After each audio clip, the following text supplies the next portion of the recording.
Good day. In this video, we are going to talk about adding unlike integers. Unlike integers are those integers with different sign.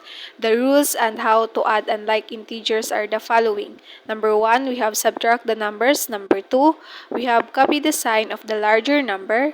So para mas maliwanagan kayo, let's proceed to the difference example. We have positive 8 plus negative 4. Since hindi sila magkapareho ng sign, you need to subtract the numbers. 8 minus 4 will give you 4.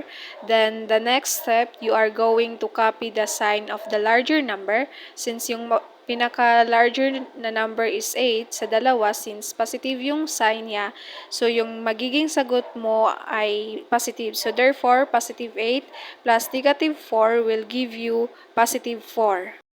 Another example, we have negative 9 plus 2. Since hindi sila magkapareho ng sign, again, you need to subtract the numbers. 9 minus 2 will give you 7. Then, the next step is hanapin mo yung larger number dyan sa dalawa. Since the larger is 9 at yung sign niya ay negative, yun yung magiging sign ng sagot mo. So, negative, then yung sign ng sagot.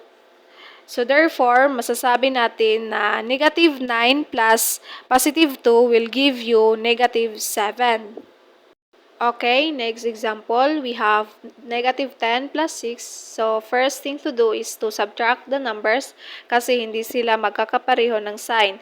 10 minus 6 will give you 4. Then, the next step, hanapin mo yung larger number since yung larger number is 10.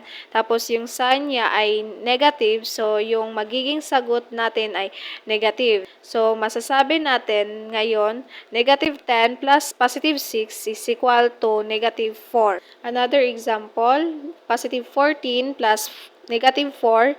Since hindi magkapareho ng sign ulit, you need to subtract the numbers. 14 minus 4 will give you 10.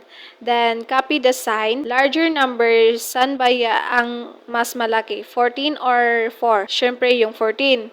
Yung 14, yung sign niya ay positive. So, kaya yung sagot natin ay dapat positive. So, masasabi natin na positive 14 plus negative 4 is equal to positive 10. Hopefully, naintindihan nyo yung explanation ko. And sana nakatulong ito sa inyo kung paano mag-add ng unlike integers. Again, I am your teacher, Beth.